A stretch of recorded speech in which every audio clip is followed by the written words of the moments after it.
Anies Baswedan menyinggung soal negara kekuasaan dalam menanggapi ditetapkannya Tom Lembong sebagai tersangka dugaan korupsi. Awalnya, Anies mengaku kaget dengan penetapan tersangka Tom Lembong. Pasalnya, selama hampir 20 tahun bersahabat, Anies mengenal Tom Lembong sebagai sosok yang berintegritas tinggi. Anies mengatakan Tom Lembong selalu memprioritaskan kepentingan publik. Ia juga menilai sosok Tom Lembong merupakan orang yang lurus dan tidak neko-neko. Namun di sisi lain, Anies mengatakan ia tetap menghormati proses hukum yang ada. Anies mengaku percaya aparat penegak hukum dan peradilan akan menjalankan proses secara transparan dan adil.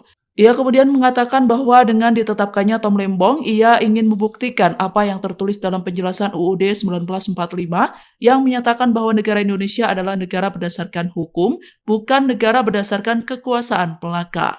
Download Tribun X sekarang, menghadirkan lokal menjadi Indonesia.